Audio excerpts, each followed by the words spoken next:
So, what's up, man? Welcome back to the PSN Command Network with your boy Tonka Tech. I am back on the live stream. If I get to a glory to God, for God turn on God's open doors and paving ways for all people in the Lord's name. Pretty much today's video. I'm here about the Washington Commanders as we are previewing Week 9 versus the Seattle Seahawks this afternoon. Wanted to bring you guys this earlier because I am going to work later on this afternoon and also not feeling my best, so I really want to get this out the way before I start feeling a little worse. So yeah, let's get right into it. But quick verse of the day. This is from Galatians chapter 2, verse 20. It says as follows: I have been crucified with Christ, and I no longer live, but Christ lives in me. The life I now live in the body, I live by faith in the Son of God, who loved me and gave himself up for me. That is today's verse, or gave himself for me. Sorry, and I'm going to add to the gospel.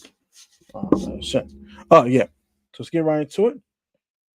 We play the Seahawks on Sunday Night Football. We're currently 3-5, and we have lost 3 in a row after advancing to 3-2 on the season. In Week 5 versus the Chargers, we've not won the game since. We've not won a game almost a month, and this is not the best matchup for the Commanders. The Seahawks are 6th in offensive efficiency.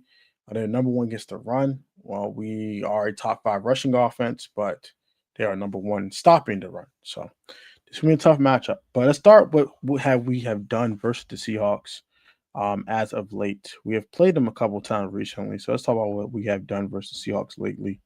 And we'll talk how we can win this game, which is going to be very, very tough, by the way. The Commanders/Redskins lead the series 13-10 versus the Seattle Seahawks overall. We're going to go to the last 5 matchups. So we've played them. Yeah, okay. Last 5 matchups. So yeah, 2014, we lost it in 27-17. That was, I believe, that was Robert Griffin III who started that game. I think we were at home. It was at home. Yeah. Yeah. That Russell Wilson kind of diced us up. Was bad. Don't remember that game too much, but yeah, Russell Wilson definitely diced us up. I do remember that. We spin a block 3 years later to beat them in Seattle. Definitely one of the biggest upsets in the 2017 season. Josh Doctson, Josh Doctson actually caught a pass to the 1-yard line late in that game. A beautiful pass from Kirk Cousins as he was throwing the Uber drivers that year before Uber even became a thing. And allowed us to get in scoring range. Robert Kelly runs in it from 1 yard out to go up 17-14 on the Seahawks, and we win the game 17-14. DJ Swearinger had a pick in that game. We had a 2-point conversion, run back, I think, on an interception from DJ Swearinger or somebody picked it off and took it back for 2 points. This was a fun game overall. Fun defensive matchup and a very, very tough game for both teams, but the Washington Redskins did get on top versus the Seattle Seahawks. As the football team, we played them in 2020. I think this is also Russell Wilson before he got traded, I believe. And we just didn't play well. We got a couple of turnovers. I believe this was Alex Smith playing, I think. Might have been Alex Smith. I think it was. No, it was actually, was it Haskins? Might have been Dwayne. I got to check who the starting quarterback was that game. I'm not exactly sure. I might have been Dwayne. I'm not exactly sure. May God rest his soul if it was. But yeah. Tough loss. Only scored 15 points, kicked 5 field goals. Not good enough. This wasn't good enough. And I knew we turned the ball over a couple of times. It might have been Alex.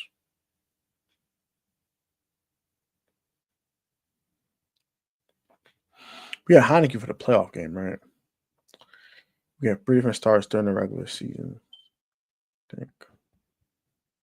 I don't know who the quarterback was at. But yeah. I had to go look it up.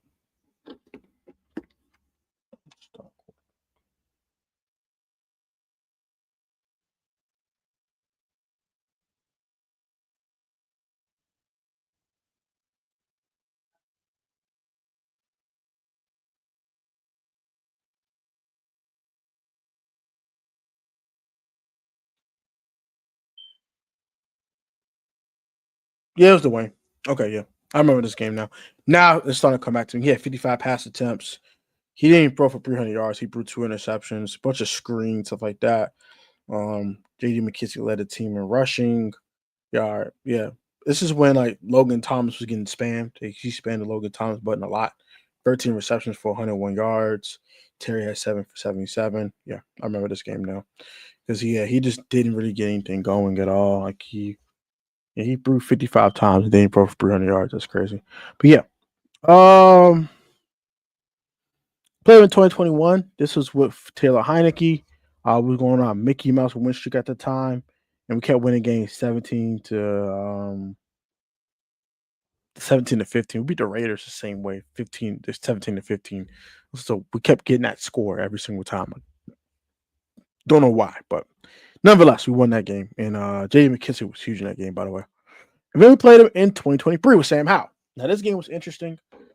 Sam Howell actually, this was his last good game in a Commander's uniform. He threw 3 touchdowns in that game, one to Antonio Gibson, one to B Rob, and then the other one I think was to Terry McLaurin. Was that Terry McLaurin? Was it Terry? No, De'Ami Brown. De'Ami Brown, because that's the one that tied the game up. That's right. It was De'Ami. It was De'Ami. That's the one that tied the game up late. Um, it was like less than 2 minutes to go, and uh, wasn't Russ. Who was it? Oh, Gino. Gino got down there, kicked the game-winning field goal, sent us home with a loss, dropped us to I think it was 3-6 for the season. No, 4-6. That's when we started losing streak. Yeah, because we beat the Patriots the week before. We lost that game, and we proceeded to lose 8 straight. Sam Howell eventually got benched. Um, played Jacoby Brissett for a little bit. Sam did start the next week, and we just finished 4-13, and that's how we end up with Jaden Daniels. So that is a quick history lesson that we've had versus the Seahawks. We have played them 5 times the last decade. We are 2-3 versus the Seattle Seahawks in this time. All these games were very tightly contested, except for the 2014 game, which they kind of ran away with late. But other games have been very tight contested, and I expect the same Sunday. Even though we are not the best team right now, we're not playing our best football. I do expect this team to be. I do expect this team to compete. Bare minimum. Hopefully win the game, but I do expect this game to be close. Jaden Daniels, heck of a quarterback. He covers a lot of flaws on this team. His defense stinks, but you can make up for it with a good offense. I think that's what we're going to have to do versus the Seahawks. All right. Let's get to the injury report because we haven't practiced today yet, so I can't really say.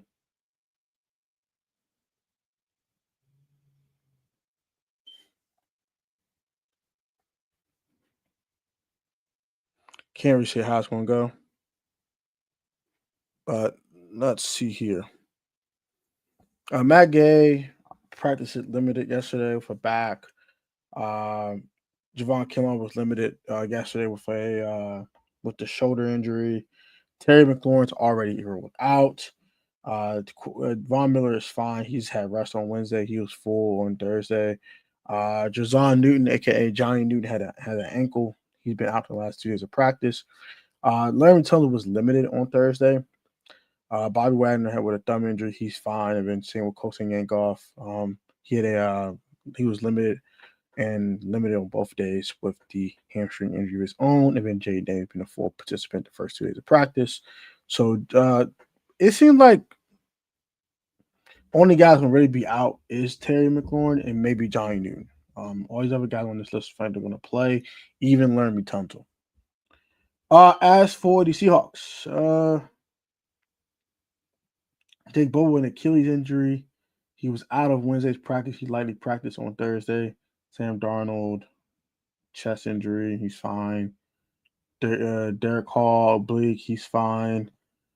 Christian Haynes had a pectoral muscle injury, and he was fully practicing. Cooper Kupp with a heel injury himself, just like Deebo Samuel. And also, Debo's not even on the injury report, so that's interesting. Is Debo okay now? Like, is that what you're telling me? Like, Debo all right? Interesting. I didn't even peep that. Jamarcus Lawrence had veteran rest. He's fine. Julian Love with a hamstring. He's been out the first 2 days of practice this week. He's not going to play, I don't think. Robbie Oates, whoever his name is. I'm sorry, I don't mean to butcher people's names. He was full participant on both days. He's playing Jerry Reed with a wrist. He went both time. He went both days lightly, limitedly, and he's going. Calf injury for Eric Sobert. He's out probably. Um, Leonard Williams is playing. Devon Witherspoon playing, and Dietrich Young and Derek Young for quad injury, wide receiver. He's going to be out. So, only guy of note that's going to be out for the Seahawks is Julian Love. They are coming off a bye week, and they have been very dynamic on offense.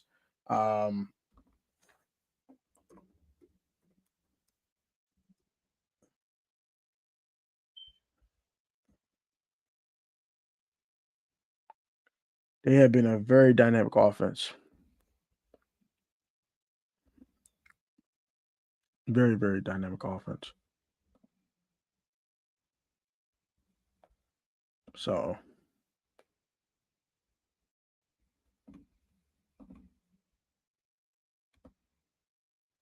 they average 27.6 yards per game. They have scored a total of 193 points in 7 games. They come up a bye week.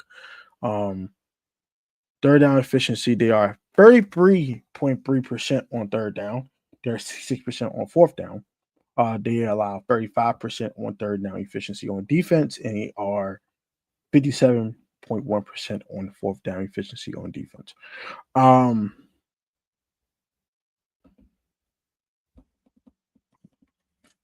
They allow about give or take 62% completion percentage on defense and about 67% on offense. Sam Darnold mostly. He does have 5 interceptions on the season. They have caught 8 interceptions on the season. They have 23 sacks, and they only allow 9 sacks on offense. They average 3.7 yards per attempt and 106 yards per game rushing. And they have 8 rushing touchdowns on the season. They only allow 2 rushing touchdowns on the season. He averaged 360 yards per game and only allowed 330. So, solid on both sides of the ball. And Sam Darnold leading the way. 1,700-yard passing, 12 touchdowns, 4 picks. Playing really well. Kenneth Walker, the third, 400 rushing yards. Jackson Smith-Njigba is the number one problem on this team. He has 819 receiving yards and had a bye week. Jackson Smith-Njigba is a problem. Okay? He is emerging one of the best receivers in football. He is a problem. 50 catches, tied for 6 in the league, number 1 in yardage, 14th in touchdowns for 4, but 29th in the league with 16.4 yards per catch. Just playing elite football. Like, this is exactly what he's doing. He's just out here hooping. He's projected to have 121 catches, 1,989 yards, and 10 touchdowns. That is insane. Like, that is insane. His last 5 games, 33 receptions, 592 yards, 18.2 yards per catch, and all 4 touchdowns have come in the last 5 games.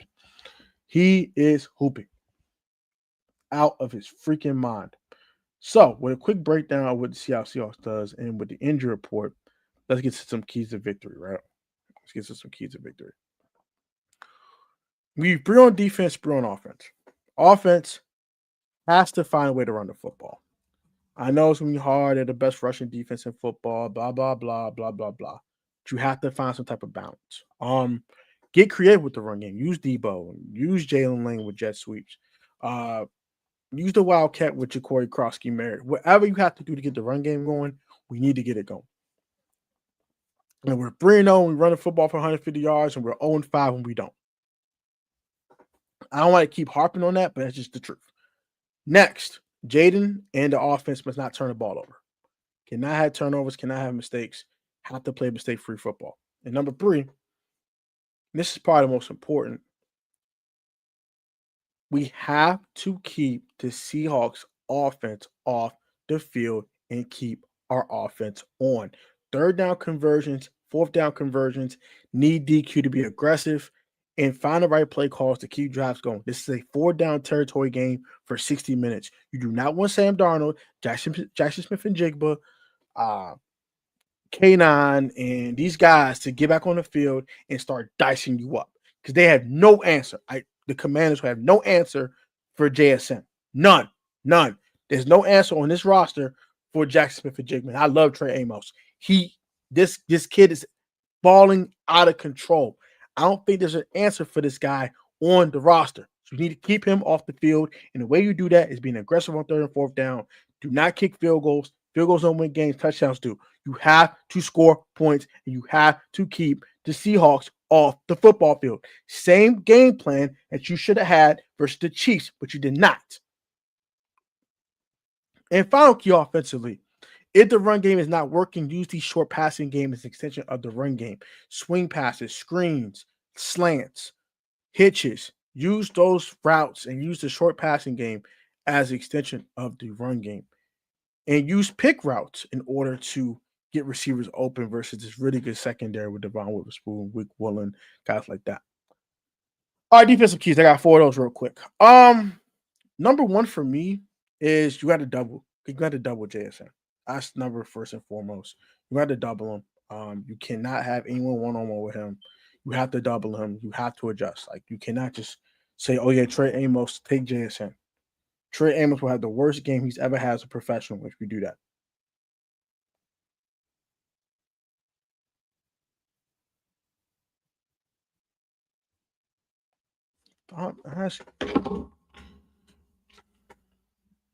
So that's number 1. Number 2, limit the run game. You gotta limit the run game. K9's a dog, and their offensive line is pretty good with Charles Cross and Abraham Lucas and guys like down the offensive line. Their offensive line is pretty solid. But you can, I think their right guard's out. So, what Seahawks creator that Rio was collabing with, but shout out to him watching their preview. And he said that Javon Kinlaw and Deron Payne can take advantage of that. So we have to take advantage of their right guard being out and allowing us to go get these ball carriers in the backfield. That's going to be huge. Javon Kinlaw to eat double teams, and so does Deron Payne. It's my other key to victory on defense. Bend but don't break. Give all the yardage possible if you have to, but just don't allow them to get in the end zone. Force a couple field goals. I'm asking you to do it once or twice. I'm not asking you to do it all game long. Just once or twice, force them to kick a field goal. That's all I'm asking. Do it once or twice. Force a punt or 2. I'm asking you to force 1 punt and 1 time for them to kick a field goal. That's it. And that's a lot for this defense because defense stinks. I'm asking for turnovers. We got that last week. We couldn't stop a nosebleed after that. So if you guys can just force them to punt once, for the love of God, please, and force them to kick a field goal once, I will be satisfied. Now, keys to victory. Not keys to victory. X factors. Let's get X factors real quick.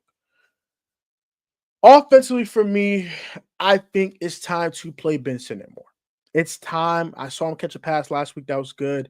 You could put Luke McCaffrey in the spot too. Actually, I'm going to do Luke McCaffrey. Luke McCaffrey's going to be huge in this game. He's been playing well lately. He's caught some nice catches. That catch versus the Chargers, the catch in the Chiefs game. He's sidelined like these. He's made some nice plays. He's gotten in the end zone a couple of times this year. 3 times to be exact, I believe. Yeah, 3 times after having no touchdowns in his rookie season. He's had 3 touchdowns in his sophomore campaign. And Luke McCaffrey needs more targets. I think he's getting open. I think he's making plays and making the most of his opportunities. He just needs more of them. I think Jay needs to start looking for him a little bit more, and Jay needs to hit him. I think Luke McCaffrey will be huge because I don't know how Debo feels. I don't know what's going on with Debo's heel. I know he was on an injury report, but he looked like he's been hurt the last couple of weeks with that heel injury. What else? I can't trust Jalen Lane right now. He has butterfingers. He's kind of struggling a little bit catching the football. The Uber driver Chris Moore, I'm tired of throwing him the ball, but he's been producing when he has chances. I'm guessing we're gonna play Robbie Chosen, whatever that's worth. So Luke McCaffrey has to step up. That's what that means. Your wide receiver one masquerade in Deebo Samuel. I don't know how he's going to do this week. He struggled the last couple of weeks with that heel injury.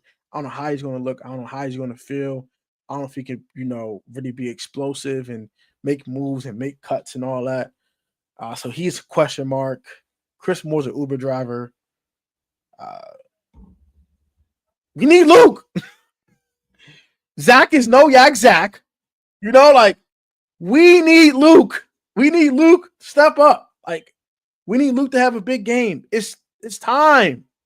He's a third-round pick. It's time to give him opportunities. There's no Terry McLaurin. We need Luke. We need Luke, bro. We need Luke. And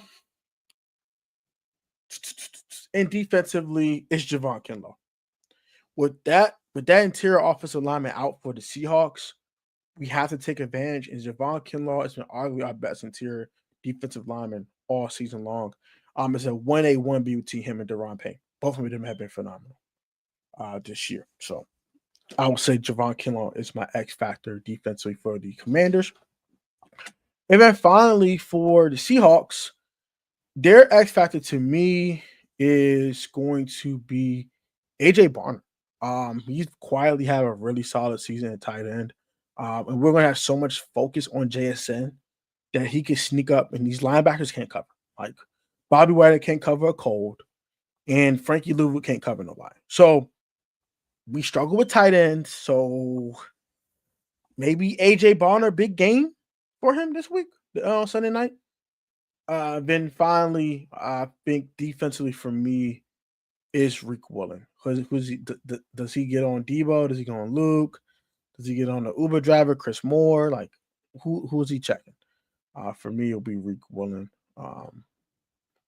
Especially if Julian Love playing, the corners going to play almost outstanding football, which they're capable of doing. They are very good corners.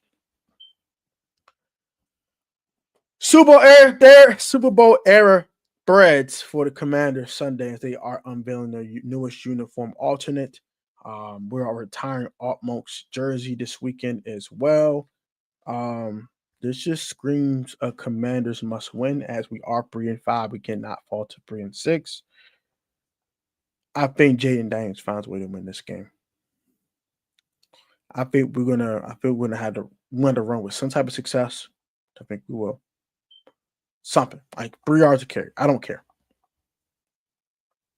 I think Ja'Cory Crosby and Mary's gonna have a decent game. Not a great one, but a decent one, nevertheless. And then Jaden's going to make a couple more plays than Sam Darnold. Commanders win 27-26. You're down 26-24, 2 minutes left. Jaden goes on a beautiful drive to get a game-winning field goal out of Matt Gay to send the Seahawks to 5-3 and to send us to 4-5 as we go to Madrid. As we go back home to play the Mr. Disrespectful Detroit Lions on next Sunday at 4:25. What are your thoughts on this game? Like, subscribe to the channel. We're on the road to 8,000 subscribers. I had a subscriber purge recently on the channel, so please make sure you are turning on notifications so you can catch every live stream and video I post, and also make sure that you stay subscribed. YouTube just did a purge on my subscriber count. I lost like 54 subs. It sucks, but you guys are starting to slowly come back, so please hit that subscribe button. I really appreciate that. I love you guys so much, and comment your thoughts on this video. Until next time, have a good one. It's your boy Tech. Seahawks Commanders Week 9 preview is in the books.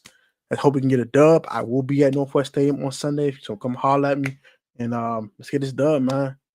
Anytime, anywhere. Jay and Daniel, Scary Terry, about to run the NFL. No Scary Terry, no problem, man. JD5, let's run the NFL, man. Get a dub. Get them dubs on them boys. Dubs on them boys, man. Let's get to even 500 versus Seattle Seahawks in the past decade, and also let's get to 4-5, and let's try to get closer to 500. Next time, peace.